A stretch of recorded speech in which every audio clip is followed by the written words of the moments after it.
hi hello' নমস্কাৰ মই জোনালীয়ে নতুন এটা ভিডিঅ'লৈ স্বাগতম জনাইছোঁ আৰু আজি ভিডিঅ'টো কোনো ধৰণৰ ব্লগ নহয় আজি ভিডিঅ'টো হ'ব মোৰ নিজৰ বিষয়ে কিছুমান কথা আপোনালোকক জনাবলৈ ওলাইছোঁ মইনো কি কৰি ভাল পাওঁ কি কৰোঁ আহকচোন চাব আপোনালোকে আৰু মই হৈছোঁ এগৰাকী পত্নী দুটি ল'ৰা সন্তানৰ মাতৃ আৰু কাৰোবাৰ বোৱাৰী কাৰোবাৰ ভগ্নী কাৰোবাৰ জীয়ৰী আৰু মই সকলোকে সন্তুষ্ট ৰখাই হৈছে মোৰ দায়িত্ব আৰু তাৰ মাজতে অকণমান সময় উলিয়াই মই কৰি ভাল পোৱা কামবোৰ কৰি আগুৱাই যাবলৈ বিচাৰোঁ আৰু সেইমতে মই সেই সুবিধাকণ মই মোৰ ঘৰত পাইছোঁ আৰু আহকচোন মইনো কি কৰি ভাল পাওঁ চাওঁ আপোনালোককো দেখাওঁ আৰু এনেকৈ সময়বোৰ মোৰ পাৰ হৈ গৈ থাকে আৰু লগতে মই হাঁহি ধেমালি আৰু ৰিলছ বনাই বহুত বেছি ভাল পাওঁ অকণমান সময় উলিয়াই মই তেনেকৈ ৰিলছ এটা হ'লেও বনাওঁ আৰু এইবাৰ মই অসম কন্যা প্ৰতিযোগিতাত অংশগ্ৰহণ কৰিছিলোঁ আৰু বিভিন্ন ঠাইৰ পৰা তেনেকৈ অংশগ্ৰহণ কৰিছিলে আৰু মানে আমাৰ গহপুৰৰ পৰা 6গৰাকীয়ে অংশগ্ৰহণ কৰিছিলে আৰু তাৰ মাজতে মই 4ৰ্থ স্থান পাবলৈ সক্ষম হৈছোঁ আৰু লগতে নৰ্থ ইষ্টাৰ্ণ আছামত মই 2N ৰানাৰ্ছ আপ পাবলৈ সক্ষম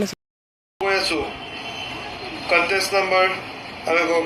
4 নম্বৰ কিতাপ কোনে দখল কৰিব 4 নম্বৰ কিতাপ দখল কৰিব গহপুৰত পইণ্ট লাভ কৰিছে 21,407 পইণ্ট গহপুৰে লাভ কৰিব মই জনাই দিছোঁ নামটো ক'ব পাৰিব নেকি গহপুৰৰ পৰা কোনে লাভ কৰিব এইবাৰ কোনেও ক'ব পৰা নাই এইবাৰ আচৰিত কথা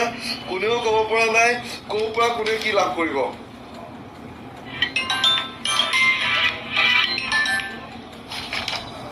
কোনে ক'ৰ পৰা লাভ কৰিব এইবাৰ একোৱে গম পোৱা নাই কোনেও মই সকলোকে আচৰিত কথা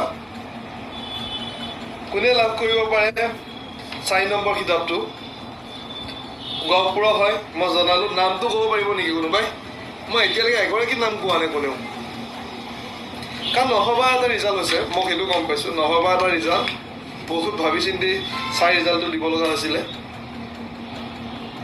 পাহাৰীয়া লিখিছে জোনালীয়ে লিখিছে পাহাৰীয়া লাভ কৰিব দেৱাংগী লিখিছে পাহাৰীয়া লাভ কৰিব তাৰপিছত মই নিশ্চয় জামিনিব বিচাৰিছোঁ পূৰবী মহন্ত লিখিছে লখিমপুৰ ৰূপাঞ্জনী মৰাণ বাইদেৱে প্ৰথম হ'ব তেনেকৈ লিখিছে মাইনু দত্ত লিখিছে একো নাই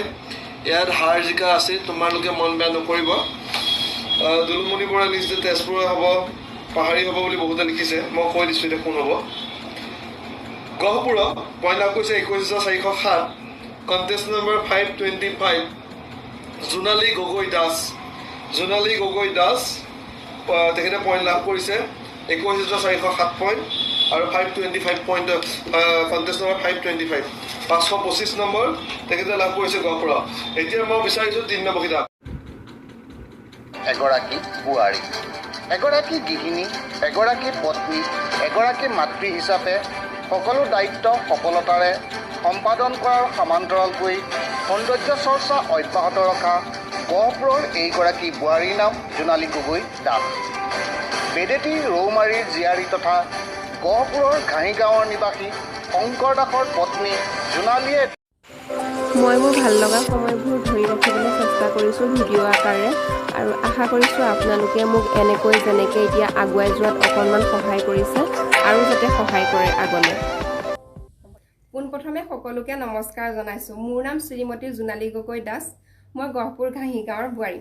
অসমৰ সবাতোতকৈ জনপ্ৰিয় ক্ষুদ্ৰ অসমীয়া গহনাৰ বাবে বিখ্যাত 14টাকৈ ৰাষ্ট্ৰীয় আন্তঃৰাষ্ট্ৰীয় বঁটাপ্ৰাপ্ত প্ৰতিষ্ঠান দুগদুগী উদ্যোগত পঞ্চমবাৰৰ বাবে সামাজিক মাধ্যমত সকলোতকৈ জনপ্ৰিয় অনুষ্ঠান অসম কন্যা কিতাপ 2023-24 বৰ্ষৰ মই প্ৰতিযোগী হিচাপে অংশগ্ৰহণ কৰিছিলোঁ অসমৰ বিভিন্ন ঠাইৰ পৰা অংশগ্ৰহণ কৰা সকলৰ মাজৰ পৰা মই 4ৰ্থ স্থান পাবলৈ সক্ষম হৈছোঁ মোক সহায় কৰা বয়োজ্যেষ্ঠ লোক আৰু লগতে মোৰ বন্ধু বান্ধৱীসকলক মোৰ ফালৰ পৰা ধন্যবাদ জনাইছোঁ নমস্কাৰ